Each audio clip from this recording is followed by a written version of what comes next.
So, Faye, I'll start with you. What are you doing and why are you doing it?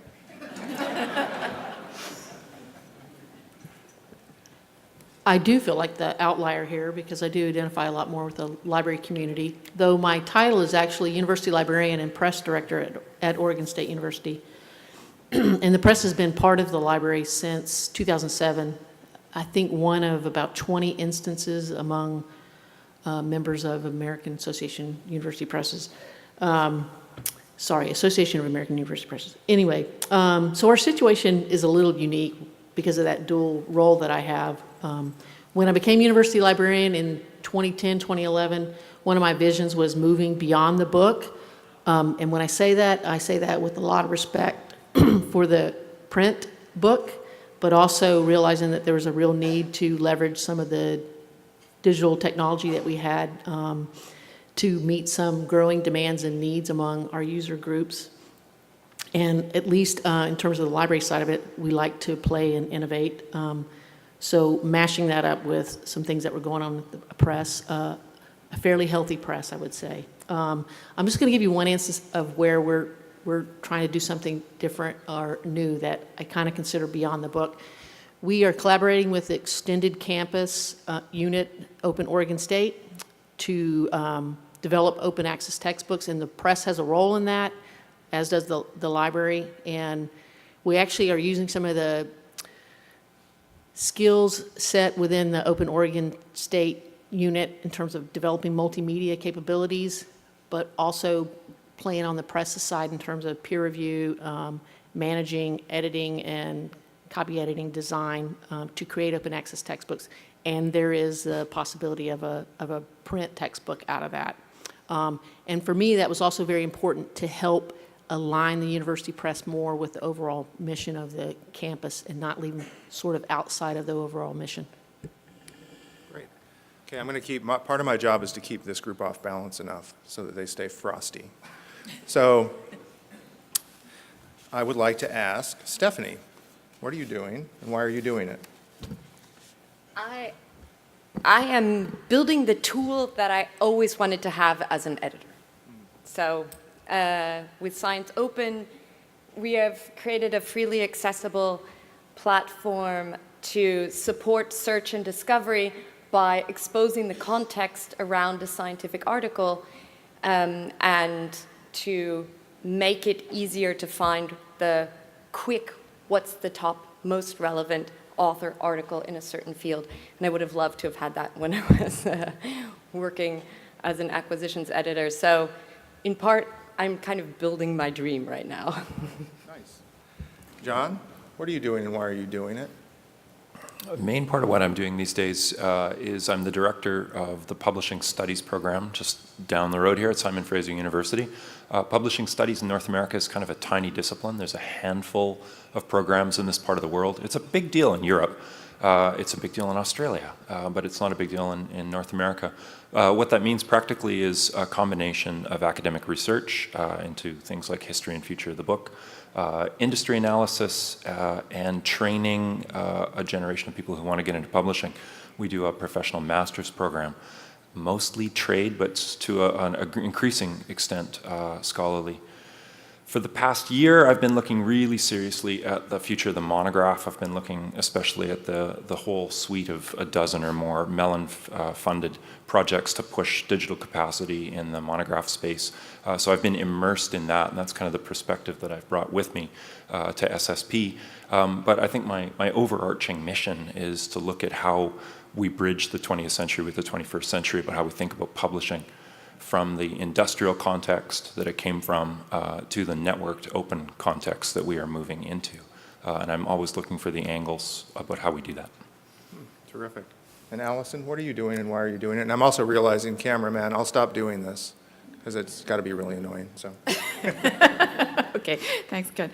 Well, since taking over at UC Press just over 5 years ago, my role there has really been focused on moving the organization from one that was heavily focused on and defined as, the craft of print book publishing, I think, to one that is really trying to meet the needs of its diverse audiences in a very different way in a rapidly changing era. So in its first phases, that meant really sort of re-engineering just about everything we did in terms of both process and strategy. The last few years, we've been focused much more on how we move forward, both in terms of enhancing our traditional programs, but also building new products and programs with different business models and different funding models. I believe that university presses continue to play a really critical role for scholarship, particularly for disciplines and types of scholarship that don't have an immediate commercial return. But for us to continue to do that successfully and in a sustainable way, it really requires us to think very differently about the business of what we do. Great, thanks. And since I have a bird's eye view here, if there is any point where you just want to go to a microphone because you can tell you want to ask a question here and now, we can do that, and I'll keep an eye on them, and we can make this a little bit as interactive as possible. So that was our introductory round. Now we're going to go to the speed round. And in this round, we're going to have just general questions, and we'll go from my right to my left. Okay. So Stephanie and the whole panel, what did you see of interest at this year's meeting?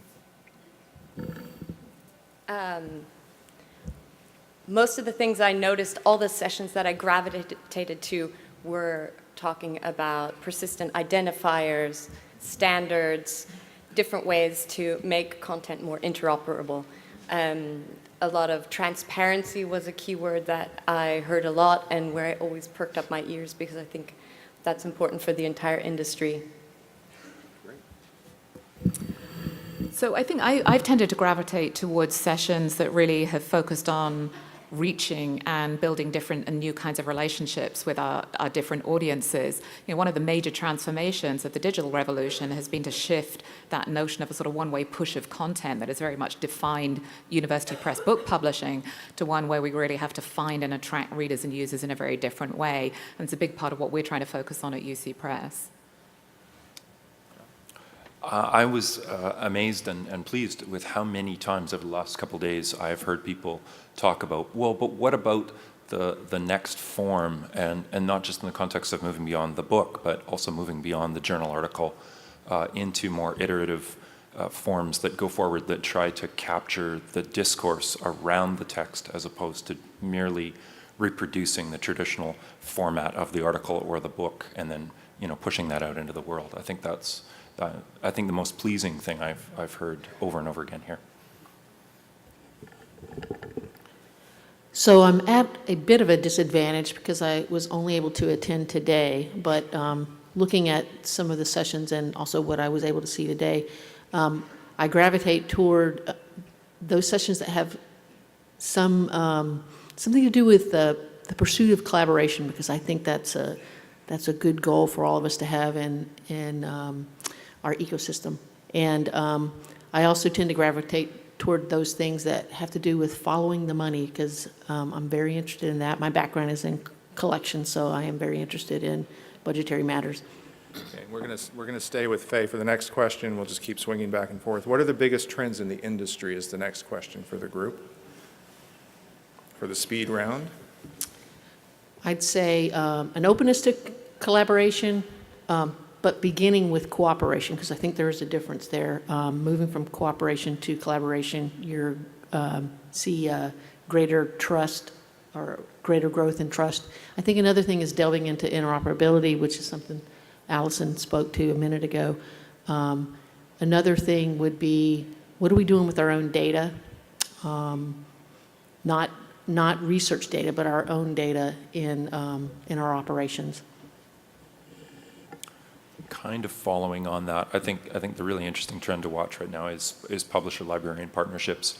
That's happening on a whole bunch of different levels, and it brings a whole bunch of value to the traditional approach to publishing of the insights, the data that librarians and library-oriented people bring into publishing. And when that ceases to be a vendor-client relationship and starts to become more of a partnership, I think that's all to the good, and I think everybody benefits from that.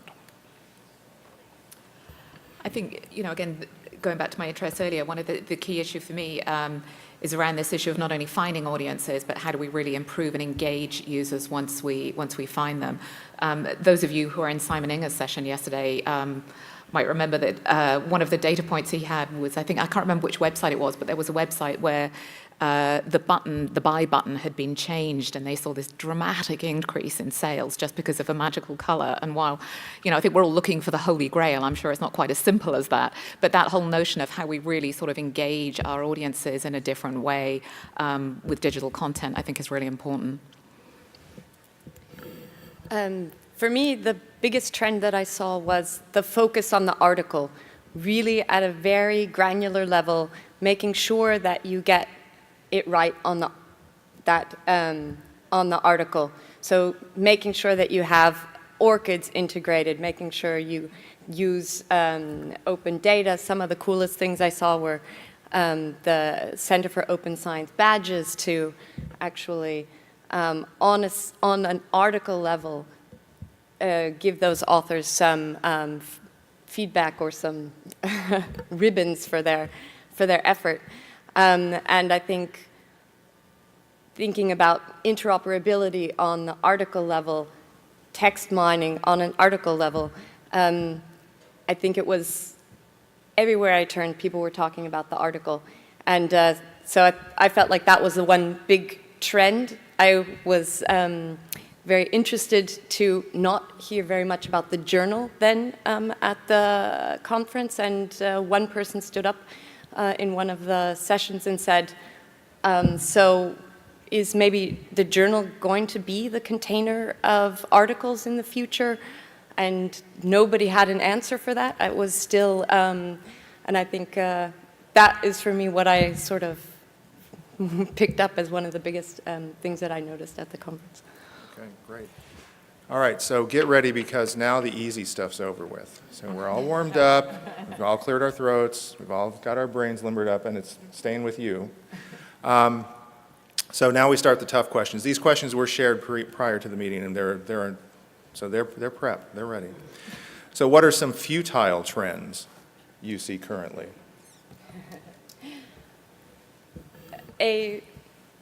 One futile trend I see is to try and wall off information. I really believe that too many, I think focusing on the article is going to bring researchers. Researchers want to get their information out there on an article level now. It used to be good enough that it was being sent via a journal.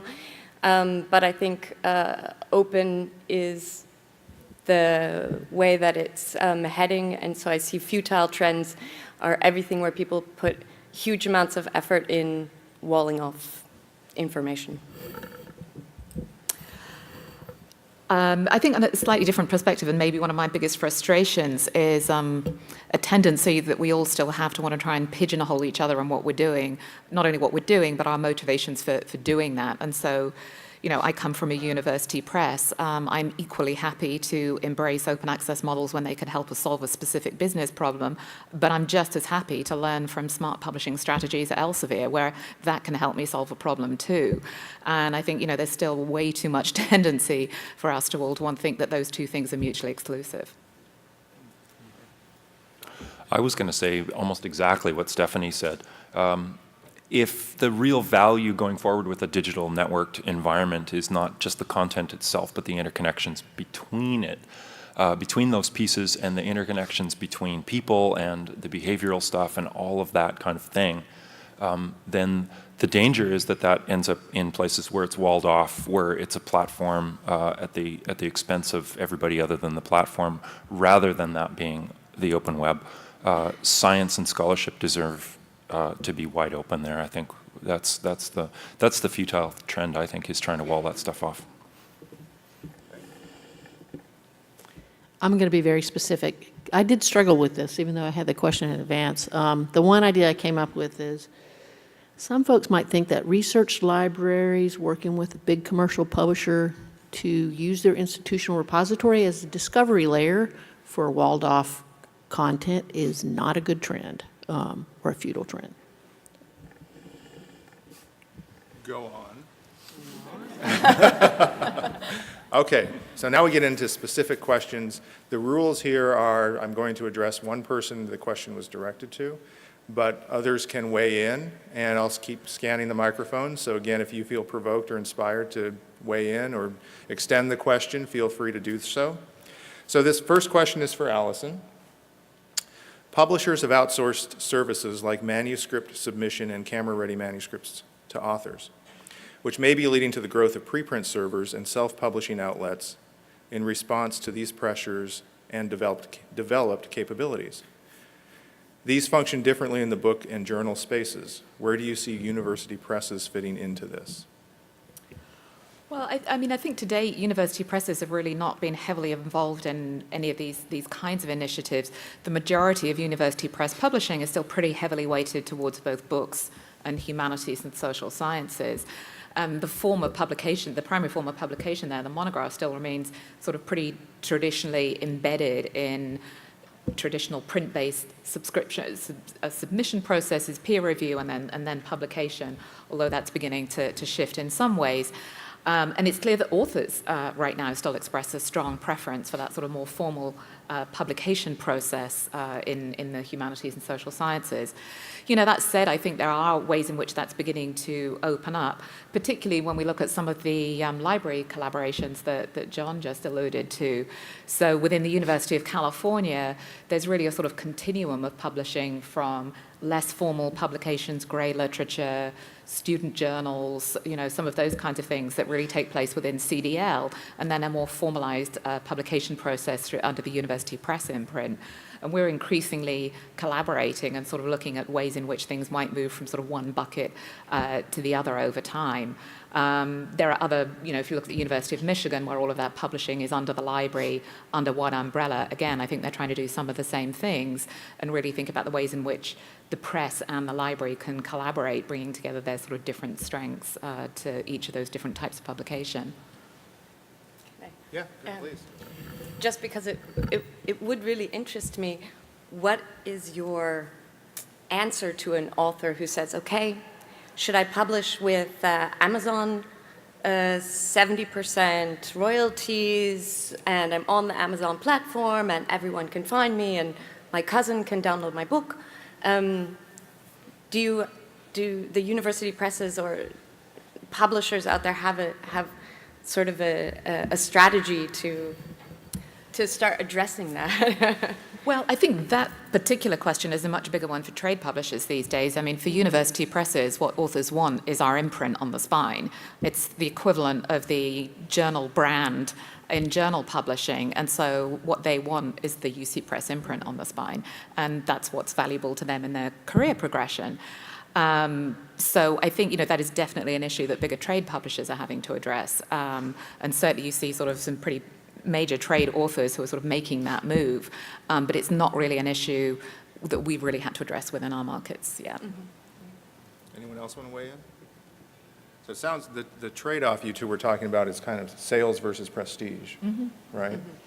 So that's becoming perhaps an issue that authors can think differently about now, right? I can have sales, higher sales, less prestige, more prestige, lower sales. So yeah. I'd add one comment, just to back Allison on this. I think that as folks on our campus have become more aware of the press, we've been brought projects that don't fit our niche. And that's been good for the press to have that visibility, but also to, you know, be able to explain our niche. But then we're in that area, they recognize that the press has a particular role in terms of peer reviewing and that brand. That's important. So it's a good problem to have that we have these other projects. And I see, because we're in that network, that we also are in a position to maybe send some of those projects to other university presses. So. Okay. Next question. This is for you, Faye, so get ready. Researchers have called for research data publication to become part of the university infrastructure like email or faculty web pages. Is this a new role for libraries? Would it require new forms of cooperation? It's absolutely a new role for libraries, and for some libraries, newer than for others. If you look at a university like Purdue, where they've had a pretty robust data management structure for some time, and they were a model that a place like Oregon State would have looked at. When I became university librarian in 2010, 2011, I did ask for a data management specialist at the time to be hired. And not only is it a new role, but it's also something where librarians or libraries are going to have to look to people who may not have a MLS. Our first data management specialist had a PhD in oceanography. So some more cultural issues to work around for that. In terms of collaboration, it's absolutely imperative that it be collaborative. It's not something I think libraries can be solely responsible for. On our own campus, we would seek partnerships and have partnerships with our IT division as well as the research office, and it depends on what the project is that we're approaching.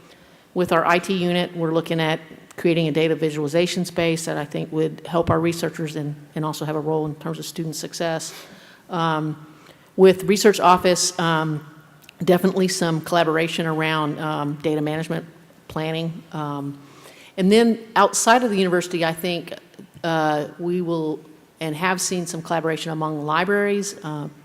Within the Greater Western Library Alliance, we have DataQ, which is a resource where people who are data management specialists can go and seek answers to questions that they have, and they're answered by an editorial board on DataQ. And then you would see something with libraries and other entities also partnering.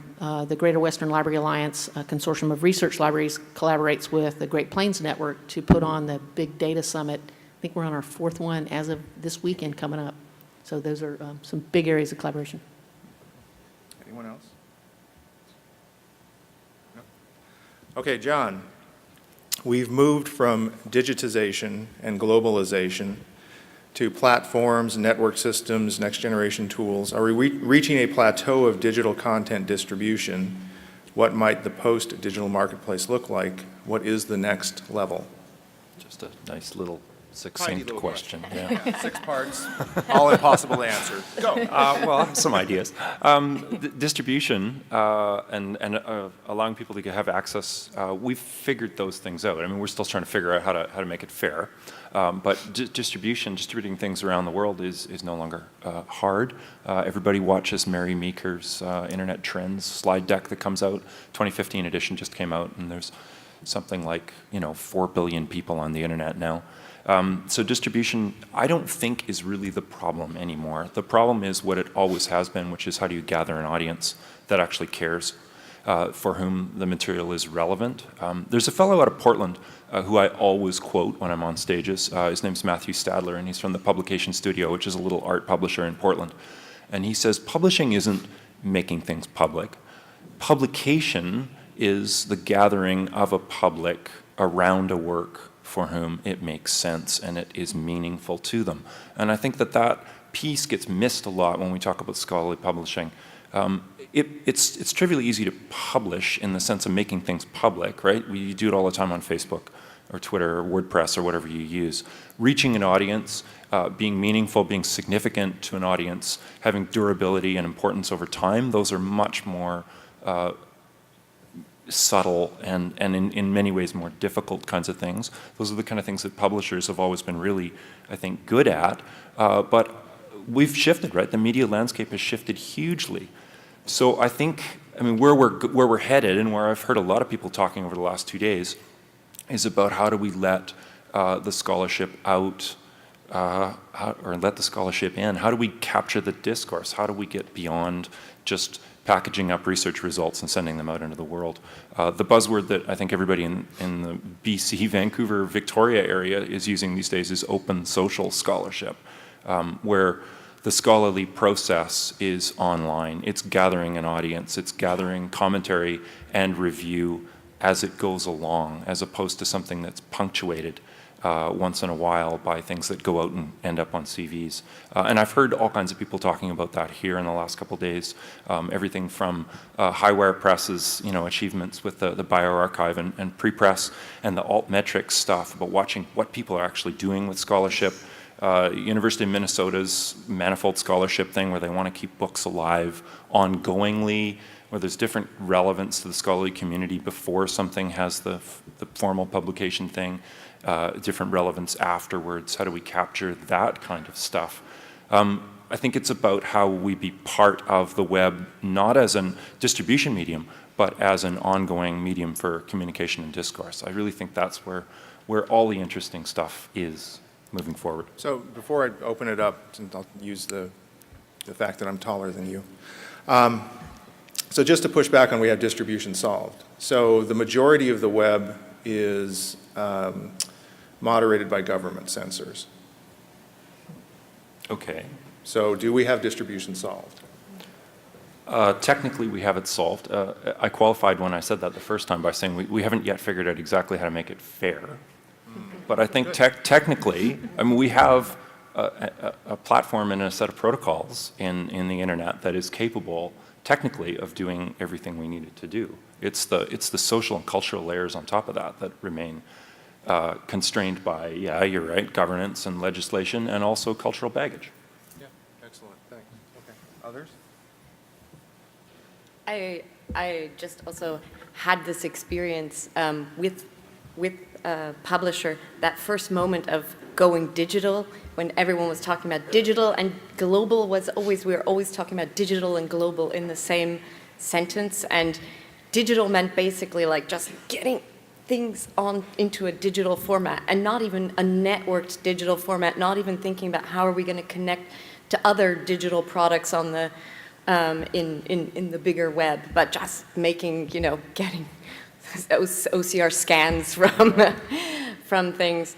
And I had this great, last year I was in Shanghai, and I saw everybody talking the same time about digital and global. Again, they were really struggling with Chinese language. I think it's really not trivial, struggling to get things digital and global, and thinking that just having things digital, it's going to make things global.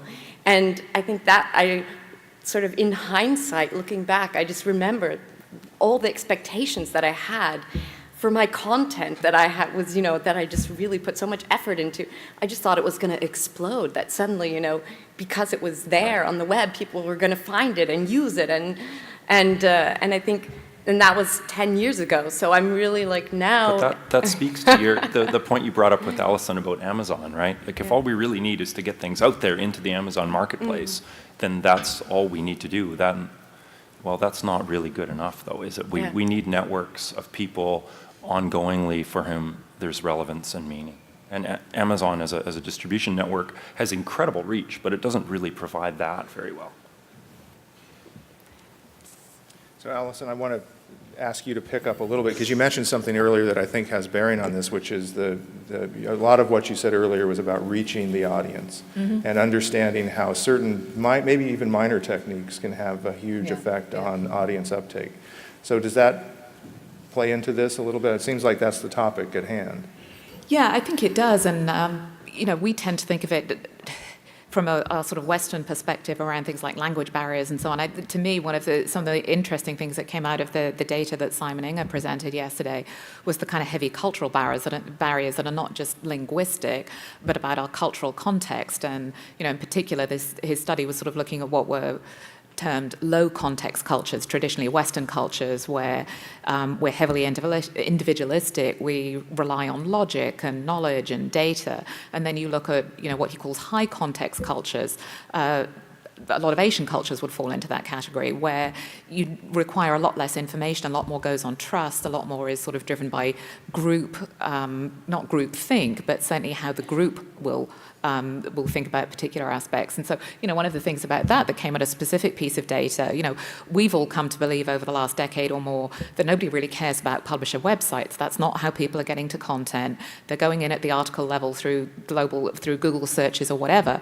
And if you dig down into this data, that was very clearly the case in the low context Western cultures. You know, Google and Google Scholar were the number one way of finding content. But then looking at the Asian countries, publisher websites have increased significantly as a way of finding content over the last couple of times he's done the survey. And so, you know, the hypothesis there is that it really comes back to sort of trusted brand and the prestige and so on that Asian societies tend to look for more than Western societies do. So I think there are some real sort of specific differences at lots of different levels that we need to really be able to understand if we're not only going to help people find the content, but then really be able to make good use of it in their own context. Excellent, thanks. All right. No questions from there yet. Okay. Stephanie, what are you trying to improve on or fix in traditional publishing models, and why do they need fixing? Well, with Science Open, we are trying basically to improve the search and discovery and interaction with the audience. But what we're doing right now is embracing or including, for example, we just added all of the Cielo content, which is 500,000 articles from South America. They have huge usage, and I think we're not listening very much to those scientific voices outside of our northern sphere. And I think that is going to bring a lot of interesting and sort of bigger problems with it. And part of what I would like to do is I think what we're going to have to do is start pushing some things post-publication, such as the evaluation process, because if there's suddenly 500,000 articles and another 60,000 articles in your area that you have to look at and you have to care about, all from China, India, from South America, and you've never heard of these journals, you've never heard of these editors or these researchers, but they could be doing something really interesting and really something relevant.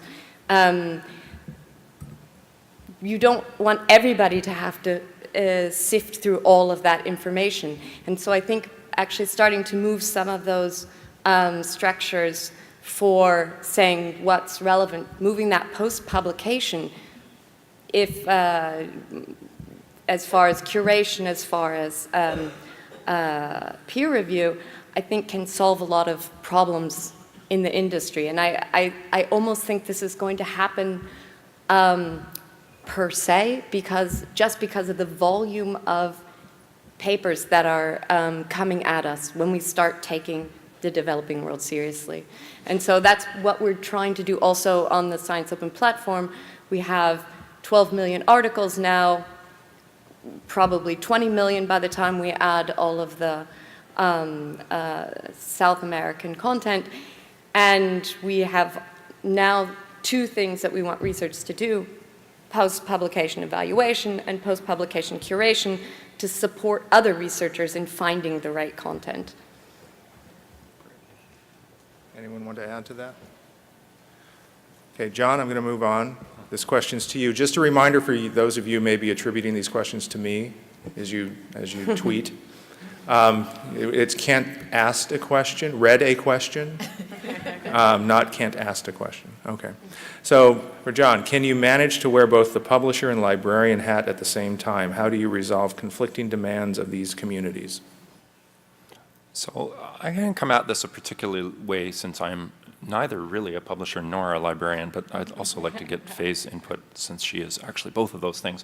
I think a lot of the interesting sort of controversy or the sort of mystery around the library publishing thing is a thing that I've seen a lot in the last year when I've been digging into the, what are we going to do with monographs? How do we figure out how to do them open access? How do we figure out how to make them digital? How do we make them interactive? All of this sort of thing. It's really easy to fall into a functionalist model of what publishing is, that the publishing process is a collection of functions. So you have to do acquisitions, that's a function, and you have to do editorial, and that's a function, and design and production is a function, and distribution, and marketing, as if these are little black boxes. And if you think about it that way, you could think like, well, yeah, the library could do all of those things too, or the library could do some of them. And that doesn't really capture it, because publishing isn't really a functional model, or I don't think it's a helpful way to think about it. It's an ecosystem. Scholarly publishing certainly is an ecosystem that has a whole bunch of moving parts, all in mutual tension, all with their own histories and trajectories. And the publication idea, in that Matthew Stadler sense of gathering a public, it's not the result of a function. It's actually an achievement that happens out of that ecosystem. So what libraries do if they are taking on publishing functions is not actually the same thing as what publishers are doing, at least taking those things as historical threads. Those are really different, they're playing different roles in an ongoing kind of ecosystem. But that's really kind of abstract and theoretical, and I'd really like to hear what Faye thinks about libraries and publishers together. In terms of wearing those two hats, I have a professional dresser who helps me. Just kidding. It's tricky. And the press had been in the library for a couple of years when I came on board as a university librarian. So a lot of, I think, the hard work had been done with at least getting those two cultures together, although there was still more work and continues to be some work done on that. I think one of the practical things in terms of that is just respecting and valuing what each one of those entities brings to the table. Allison mentioned the two publishing sides, and we haven't coordinated or integrated our publishing in the way that, say, Michigan or even Purdue has, even though the press reports to the university librarian. They're still fairly distinct sides of the house, if you will. I see at some point potentially moving in that direction, but I kind of want to be be respectful of that being more of an organic process than like top-down heavy. I mentioned that my background is collection, so I think in terms of conflict between the two, it's been eye-opening for me as a press director to be in a setting of library directors, consortial setting, and hearing blah, blah, blah, blah, blah about how bad those publishers are and saying, whoa, wait a minute, we are in this ecosystem, and if this happens to the publishing side, this is going to affect libraries. So I do find myself in that situation of advocating and for coming at some of the issues that we have more collaborative than competitive or antagonistic. Would try to do that more on the publisher side because I do go to AAUP and part of the directors meeting there. A little bit newer to that area, I would have to say, and but I would also, speak up on behalf of libraries for that. But the bottom line is, I think it's really very important to recognize what values each one of those brings to the table and come at that from a more collaborative approach. Yeah, I would just say, I think, one of the challenges within the university press community is, we've been facing our own challenges in the transition to digital and, rapid changes in our markets. It's very easy to feel threatened by anyone and everyone. And so libraries moving into our space, I think, has been a big part of what's been behind this. It's taken us a while at UC to figure out what that looks like and what actually works effectively. And I think one of the things that works fairly well for us, and again in places like Michigan, is a distinction between the kind of publishing we do. So yes, what we do at the press is more formal, but it's also much more outward facing. We publish a lot of UC faculty, but we're also really looking outwards towards a global community of scholars. And much of the library-based publishing, both at the UC and in other places, tends to be more focused towards, services to the campus community. And while that's not an exclusive way of looking at it, I think it's actually a helpful way of sort of distinguishing between two somewhat different types of activity that actually can be very complementary and not competitive. Stephanie? I have often had discussions with librarians who have said, we're paying these huge open access fees. We're not really sure what they're really for. Actually, we could do that ourselves. We could just put it on the library server and, make it look nice. And I have told at least 10 librarians, don't do that. Because it's actually hard work to be a publisher. I think sometimes libraries kind of slide into this role of suddenly feeling like they should publish their own journals. And I think I don't know so many success stories. Okay. All right, Allison. The next two are for you, and they're tough. Great. Yeah, you're welcome. Given the correlation between scarcity and prestige, do we risk destabilizing the monograph system if we move to the OA subvented approach? If these approach the mainstream level, will the value propositions that hold monograph publishing together be threatened? So I think, my starting point would be actually sort of questioning some of the premise within the question itself, which is that the traditional value propositions are holding the monograph model together. I think it's arguable that that's not the case. But even if you sort of accept that as a premise, personally, I don't think that open access models and prestige and quality are mutually exclusive. And prestige itself in the scarcity model, I think, is very much kind of hangover of the print paradigm. It still continues very much in a lot of humanities and social science fields. I mean, these are fields where this sort of long form of knowledge making that's represented by the monograph have been sort of dominant for centuries at this point. It's clearly not going to change overnight. But I think that there is no, what we are showing in our own open access monograph program is that there's no reason why an open access monograph, which is, after all, really all it is a different way of covering the cost of publication, is the point that I would make.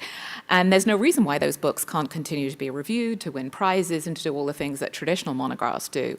I would also argue that as we start moving forward with more of these programs and really understanding more about how open access monographs behave and are used, we're getting a lot more data that actually, I think, can tell a pretty compelling story that creates potentially higher prestige in the fact that these books have the potential to have much higher impact. When we look at the data, just sort of 9 months of data from our own program, not only are we continuing to sell the same number, and in some cases more, in print than we do of a traditional monograph, we're also seeing usage, not only higher usage data, but high usage from countries like Mexico and Brazil and India, where we would never sell a single print copy.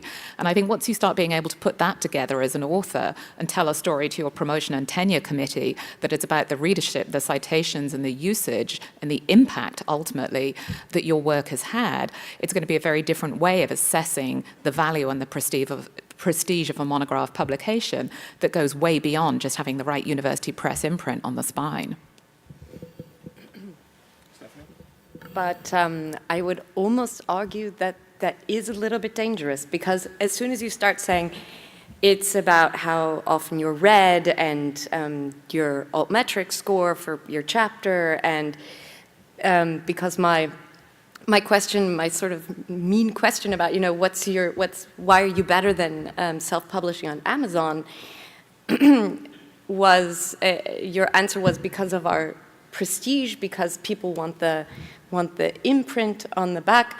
But at some point, if it's about usage and volume and the number of people who are using it, I think you will get into even a more situation of competition with someone like Amazon.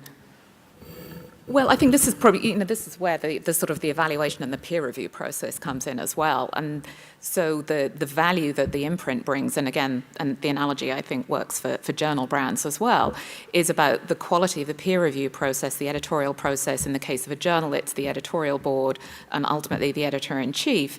In a university press world, it's the peer review, the evaluation by the press itself, and then the sign-off by the faculty editorial committee, which is sort of critical to that process. That's not something that Amazon replicates. And so, I can't imagine a scenario in which a book published on Amazon is going to count for promotion and tenure, even though I would argue that promotion and tenure needs to be more expansive in what it considers than it is at the moment.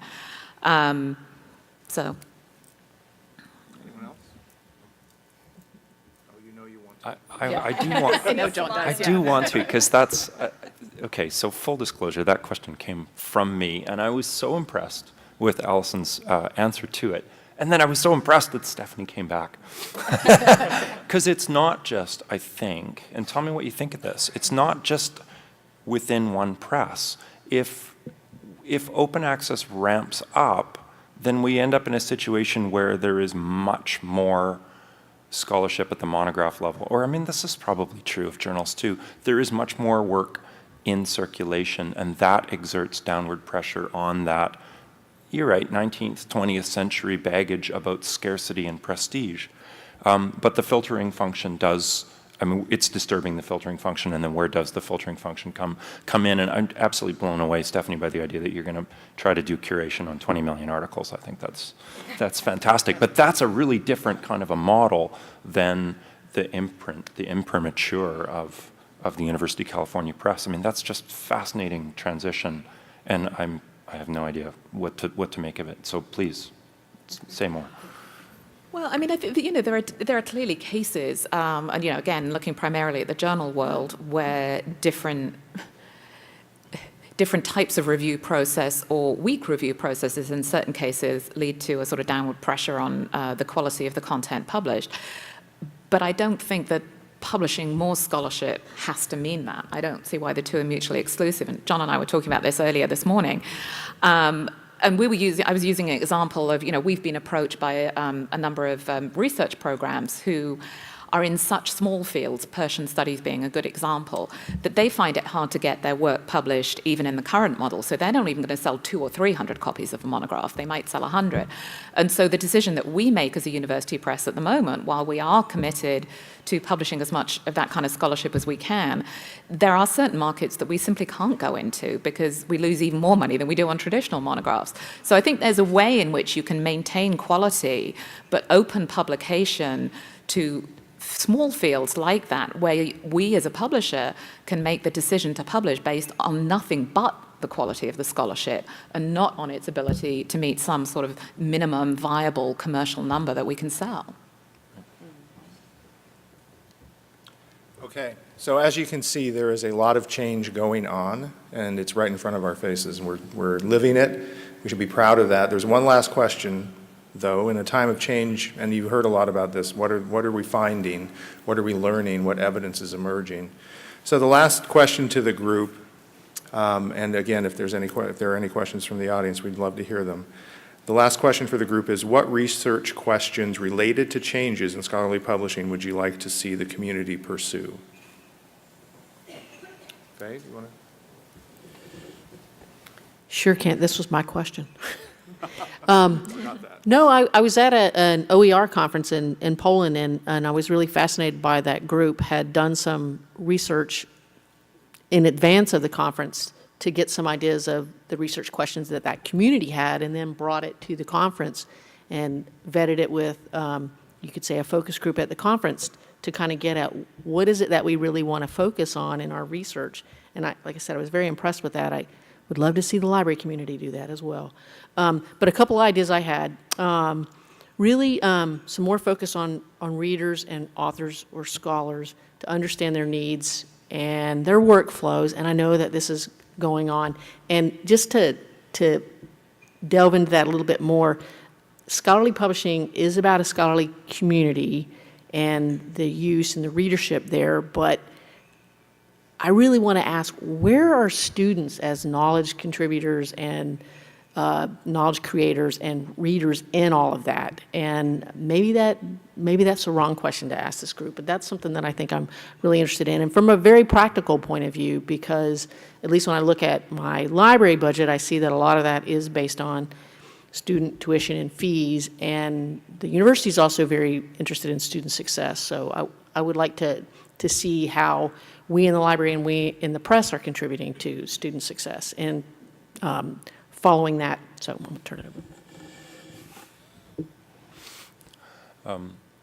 I think the interesting dynamic here is about the boundaries, that we arguably have come from an ivory tower kind of paradigm where the only people that cared about scholarly research were scholars, and the distribution networks were fairly generic, and if we're pushing stuff around on the internet, then it becomes relevant to all kinds of people. And I think that's where all the interesting research to be done is who cares about scholarly research? And I don't mean that in the negative sense. I mean, there's all kinds of people that do. A little shout out to my colleague Juan Alperin, who was here yesterday, and I don't think he's here today, who's working on how do we mine social media for not mentions of scholarly articles, but how people are actually using them, how they're sharing them, and within what communities. And that extends outside of the academy into the general public, whoever that is, right? That 20th century idea of a mass audience is actually composed of all kinds of interesting communities of people who have overlaps into interests in science and health and the humanities and social science and all of those sorts of things. So, I mean, I think that's where all the opportunities are on research into scholarly publishing is who exactly cares. And I think that overlaps completely what you're saying about students, is how much do we really know about what students are digging up, apart from these very blunt instruments of syllabus and readings and term papers? I think actually what I'm going to say is sort of quite related to what John was just talking about, in that, we spend a lot of time talking about how and learning to understand how people discover content, but the usage data that we get is very raw and doesn't really tell us anything very much at all in many cases. Number of downloads and so on doesn't really tell us much about usage or impact, the ways in which people are using it. As I look at the usage data I was mentioning earlier from Luminous, our open access monograph program, the third highest usage is in Russia. Well, does that really tell me anything about the demand for our scholarship in Russia? Probably not. It may just be that there are a whole bunch of servers in Russia where people are accessing the content. So I think, that kind of thing where we really get to understand, particularly for some models, like, one of the goals of our program really is about opening access to people who don't currently have access. And we just don't have good tools to measure whether or not we are being successful in that goal.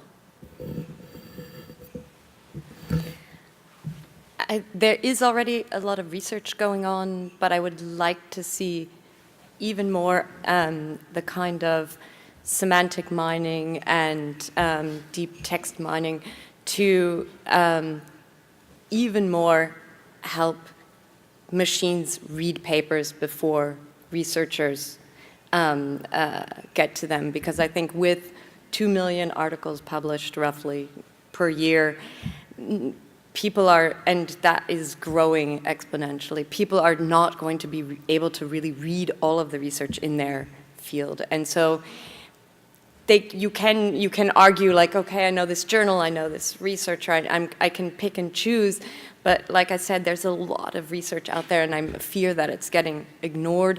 And I really think that the machine as reader is something that we're still pretty far away from, but I still think that it's a goal. I think there's good research being done. I would love to see more being done in that area. Great. All right, any questions from the audience? We are done with these people torturing each other with questions for each other. So are there any questions that? Yep. William? I was just typing one into the Twitters when you said that the floor was open, so I'll speak it here. Great. Getting back to the earlier point about what publishing is, not just making public, but convening this public conversation and exposure. If that's truly the case, if the value out of a publisher is in getting the public around a work or something, why is it that the level of I guess engagement and sophistication and investment in community programs and outreach and engagement in publishers is at such a really early kind of embryonic state relative to other kinds of consumer technology?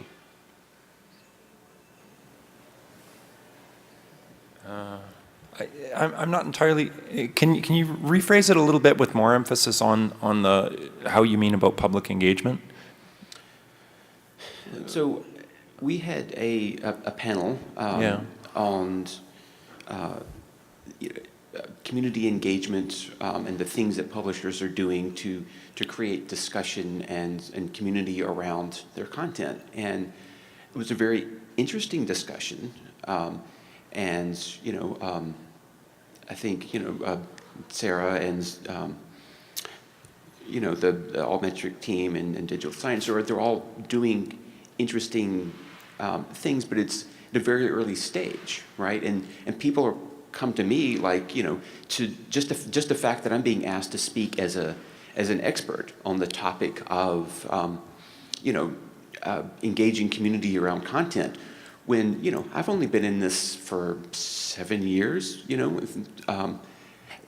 says something about Well, So How well is that distinction, the value add of us being the conveners really true in practice? Right. So I think I understand. So I think Faye's request for more research and some of the other themes here play into that, which is who cares about scholarly research? Because it's hard to convene a community when you actually don't know who to appeal to attract them to the content. And I think publishers, I don't think it's embryonic in the 20th century model, what publishers are able to do with that.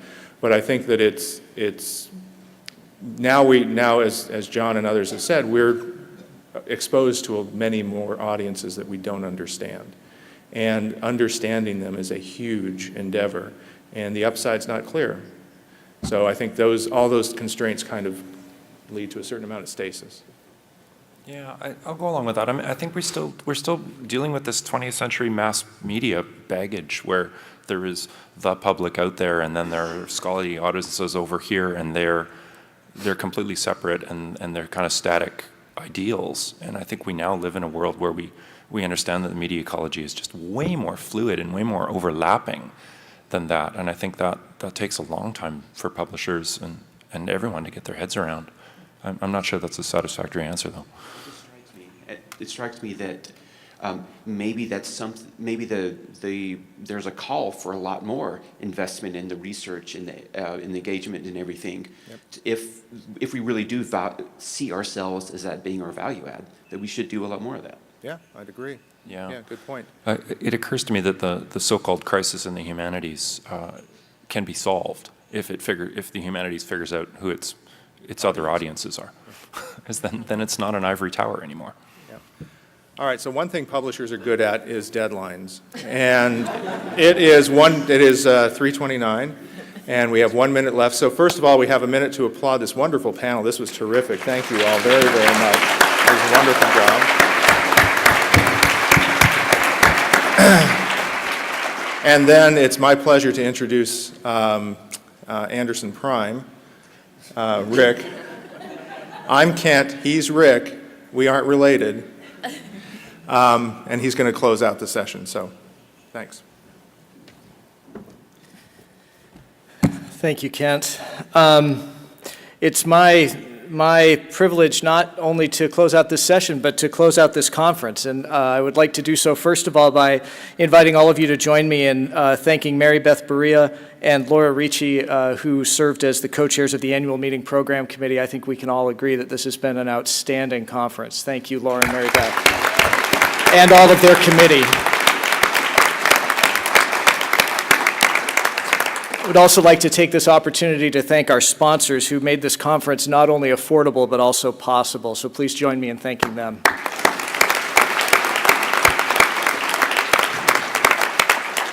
And then I'd like to invite everybody to participate in the Stanley Park Scavenger Hunt, which is somewhat described in the program. It is described just enough to intrigue you, not enough to tell you exactly what's going to happen. So I would like to invite all of those who are so intrigued to meet immediately after this session by the conference registration desk, where further details will be provided. It should be fun for all.